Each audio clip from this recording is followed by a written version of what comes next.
पहले उत्तर प्रदेश और अब उत्तराखंड में मस्जिदों पर बुलडोजर चलेगा। मस्जिद चाहे 400 साल पुरानी ही क्यों ना हो, क्योंकि जो अवैध है उस पर वैध तरीके से कार्रवाई तो होगी ही। यूपी से उत्तराखंड तक एक लंबी लिस्ट बनाई गई है जिसमें मुगल कालीन मस्जिद तक शामिल है, जिसके बाद कई सवाल सुलग रहे हैं क्योंकि विपक्ष इसे मुसलमानों की आस्था पर चोट बता रहा है, लेकिन सत्ता पक्ष पूरे सबूत दिखा रहा है कि जहां मस्जिद है वहां कभी मंदिर था, जहां मस्जिद है वहां सरकारी जमीन है। सवाल यह है कि सच्चाई क्या है और लिस्ट में ऐसी कितनी मस्जिदें हैं जिन पर बुलडोजर चलेगा। नमस्कार, कैपिटल टीवी का खास शो सुलगता सवाल देख रहे हैं आप। मैं हूं आपके साथ हर्ष भारद्वाज। नैनीताल के भूमिया धार जंगल में 1924 से एक मस्जिद बनी है जिस पर अब बुलडोजर चल सकता है, जिसको लेकर काफी बवाल मचा हुआ है। सवाल है कि क्या 1924 में बनी मस्जिद मिट्टी में मिलेगी? कितनी मुगलकालीन मस्जिदों पर चलेगा बुलडोजर? लिस्ट में कितनी मस्जिदों के हैं ना? क्या हिंदू मंदिरों को तोड़कर बनाई गई मस्जिद? देवभूमि के देव सांस्कृतिक स्वरूप को कौन बदलना चाहता है? नैनीताल भवाली क्षेत्र में भूमियाधार रोड पर बनी मस्जिद ने सरकारी भूमि पर अपना कब्जा कर उसकी चार दीवारी बना ली। इस मामले में वन विभाग और प्रशासन की भूमिका पर सवाल उठ रहे हैं कि आखिर आरक्षित वन क्षेत्रों में ये संरचनाएं कैसे और क्यों बन गई? क्या ये पिछली सरकारों की वजह से हुआ? और जब से खबर सामने आई, जब से हिंदू लोगों का प्रदर्शन लगातार जारी है और इस पूरी मस्जिद को ही तोड़ने की मांग होने लगी है। क्या है पूरा मामला? जानकारी के मुताबिक सोशल मीडिया पर एक वीडियो वायरल हुआ जिसमें कहा जा रहा है कि मस्जिद जंगल की भूमि पर बनाई गई है और धीरे धीरे मस्जिद प्रबंधन ने आसपास की भूमि पर कब्जा कर लिया। नैनीताल जिला प्रशासन ने इस मामले के संज्ञान में आने के बाद मस्जिद स्थल पर राजस्व और वन विभाग की संयुक्त टीम भेजी और पाया कि करीब 45 नाली भूमि पर चार दीवारी कर मस्जिद का परिसर बनाया गया है। इस मामले में वन विभाग ने अपने नक्शे देखने के बाद बताया कि मस्जिद के लिए वन विभाग द्वारा 1924 में 5016 वर्ग फुट यानी 2 नाली 5 मुट्ठी जमीन लीज पर ली थी। खास बात यह है कि लीज अवधि भी कई साल पहले खत्म हो चुकी है, समाप्त हो चुकी है, फिर भी अभी तक अवैध कब्जा बरकरार है। वर्तमान में ये 45 नाली से अधिक बताई गई, यानी करीब 43 नाली सरकारी भूमि पर अवैध कब्जा स्पष्ट रूप से दिखाई दे रहा है। इस क्रम में जब राजस्व विभाग के दस्तावेज देखे गए, पड़ताल की गई तो 45 नाली भूमि नगर पालिका के दस्तावेजों में दर्शाई गई है। बड़ा सवाल है कि 2 नाली से 45 नाली कैसे हो गई? इतना ज्यादा कब्जा कैसे हो गया? जिलाधिकारी ललित मोहन रायाल के मुताबिक इस विषय पर और जांच पड़ताल की जा रही है कि कितनी और कब ये संरचनाएं बनी और परिसर ने कैसे विस्तार पा लिया। बहरहाल नैनीताल जिले में सरकारी भूमि अवैध धार्मिक संरचनाओं को लेकर प्रशासनिक जांच पड़ताल का सिलसिला अभी भी जारी है और 1924 में बनी इस मस्जिद पर बुलडोजर चलेगा। जानकारी के मुताबिक सीएम धामी की तरफ से इसके आदेश भी दे दिए गए हैं। प्रमुख सचिव आर के सुधांशु ने भी इस मामले में नैनीताल जिला प्रशासन से बात की है। सीएम पुष्कर धामी ने स्पष्ट कहा है कि सरकारी भूमि पर अवैध रूप से बनी धार्मिक संरचनाओं को हटाया जाएगा। हम इस देवभूमि के देव सांस्कृतिक स्वरूप को किसी भी हाल में बदलने नहीं देंगे। जंगल में मस्जिद मामले की जांच पड़ताल कराई जा रही है। अवैध होगी तो बुलडोजर चलेगा। हालांकि कागजातों से पता चला है कि यह पूरी तरीके से अवैध है, क्योंकि इसको किस तरीके से कब्जाया गया उसकी तस्वीर सामने आ चुकी है।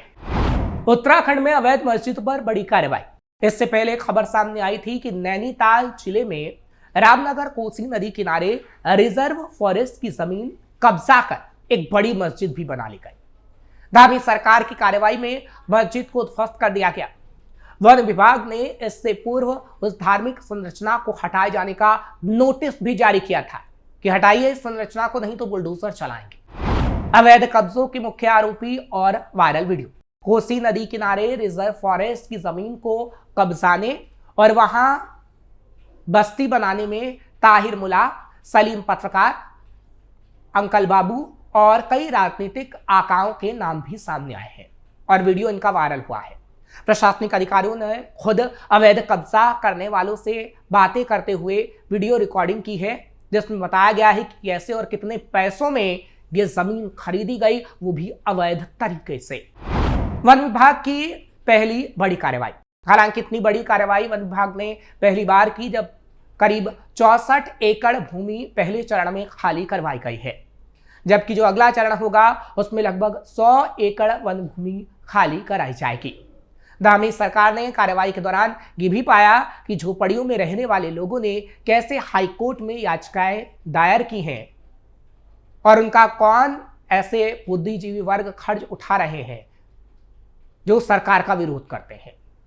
वेस्टर्न सर्कल के मुख्य वन संरक्षक डॉक्टर साकेत बड़ौला ने बताया कि वन विभाग हाईकोर्ट में इन अवैध कब्जेदारों के खिलाफ कार्रवाई में तेजी लाने के लिए उच्च स्तरीय बैठक कर चुका है और कोई भी अवैध कब्जाधारी नहीं बचेगा, क्योंकि पहले झोपड़ियां बनाई जाती हैं, फिर मदरसे बनाए जाते हैं, फिर मस्जिदें अवैध तरीके से बना ली जाती हैं। घुसपैठ और डेमोग्राफी चेंज का बड़ा संदेह। दरअसल यहां घुसपैठियों को बाहरी राज्यों से लाकर उन्हें बसाने, उनसे पैसा लेकर सरकारी जमीन पर कब्जा कराने का षड्यंत्र पिछले कुछ सालों से लगातार चल रहा है। इस मामले की धामी सरकार ने एसआईटी जांच भी करवाई थी।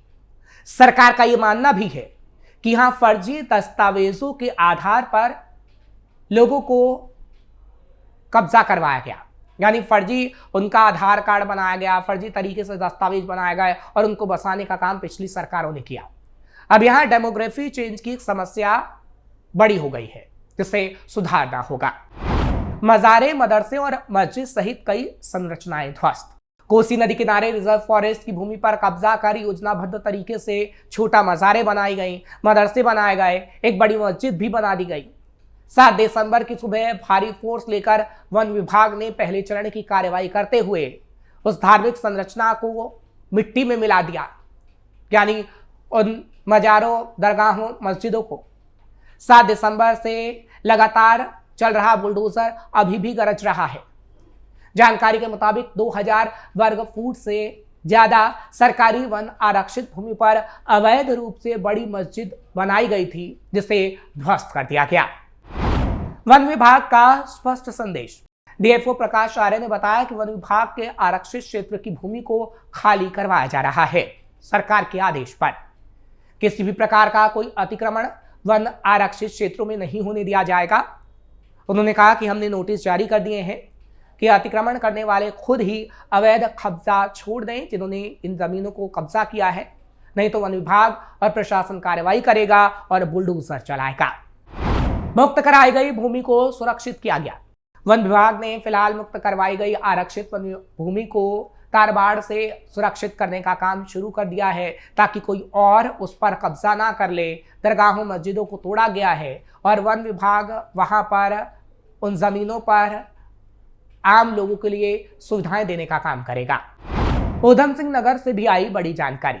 इतना ही नहीं, ऊधम सिंह नगर के हरिपुर जलाशय क्षेत्र में भी सिंचाई विभाग की सरकारी भूमि पर यूपी बिहार से आए लोगों ने कब्जा कर लिया है। यहाँ अवैध तरीके से मजारें बनाई गई हैं, मस्जिदें बनाई गई हैं, जो प्रशासन की तरफ से जानकारी दी गई। धीरे धीरे अपने सगे संबंधियों को यहाँ बुलाकर बसाने लग गए। सरकार की जमीन पर कब्जा होने लग गया। भूमाफिया सक्रिय हो गए। उन्हें राजनीतिक संरक्षण मिलने लगा, यानी पिछली सरकार ने खूब राजनीतिक संरक्षण दिया और क्षेत्र की डेमोग्राफी चेंज हो गई। वो बात तो मुख्यमंत्री पहले ही कह चुके हैं। हालांकि मुख्यमंत्री पुष्कर सिंह धामी के संज्ञान के बाद उन्हें जानकारी दी गई है कि कैसे इन लोगों ने अवैध कब्जा किया है। डीएम नितिन भदौरिया के निर्देश के क्रम में अपर जिलाधिकारी कौस्तुभ मिश्रा के निर्देशन में इस पूरी चीज का सर्वे किया गया कि कैसे किसने भूमि को कब्जाया, जिसमें सरकारी भूमि कब्जाने और धार्मिक संरचनाओं के अवैध निर्माण को पूरी तरीके से सही पाया गया और एक रिपोर्ट तैयार की गई कि कौन सी जमीन अवैध तरीके से कब्जाई गई है, जिसे छुड़ाया जाएगा। डीएम के निर्देश के तहत प्रशासन की टीम ने सिंचाई विभाग द्वारा हरिपुरा जलाशय गुलरभोज में सरकारी भूमि पर अतिक्रमणकारियों को नोटिस देने की कार्रवाई की है। कुल अब तक 60 नोटिस जारी किए गए हैं, जिनमें से 4 धार्मिक स्थल भी हैं, यानी दरगाहें और मस्जिदें। एडीएम पंकज उपाध्याय की तरफ से जानकारी दी गई थी कि हरिपुरा जलाशय के इस स्थान पर प्रथम चरण में 1.13 हेक्टेयर से अतिक्रमण हटाया जा चुका है। दूसरे चरण में 2.45 हेक्टेयर से अतिक्रमण हटाया जा रहा है। ऐसा लगता है कि यहाँ बाहरी राज्यों से आए लोगों ने अवैध धार्मिक संरचनाएं बनाई हैं, खासतौर पर मुसलमानों ने, और इसलिए यहाँ पर बड़ी बड़ी मस्जिदें नजर आ रही हैं और जंगलों के बीच इसे बनाया गया है। फिलहाल पिछले कुछ समय से यूपी से लगे जिलों में जनसंख्या असंतुलन के मामले भी उत्तराखंड में सामने आ रहे हैं। राज्य सरकार इन पर सख्त कार्रवाई कर रही है। सरकारी भूमि से हर हाल में अतिक्रमण हटाया जाएगा, इससे भी कहा गया है। और खास तौर पर उत्तराखंड में मुसलमानों का जो कब्जा पाया गया है, जैसे मस्जिद और मज़ारें बनाई गई हैं, उस पर अब बुलडोजर चल रहा है और अवैध मस्जिद और मज़ारों को उत्तराखंड सरकार बर्दाश्त नहीं करेगी। इस बात की चेतावनी भी सरकार ने दे दी है। फिलहाल आपको ये खबर कैसी लगी कमेंट सेक्शन में जरूर बताएं। खबर को लाइक शेयर करें। कैपिटल टीवी को सब्सक्राइब करना मत भूलिएगा।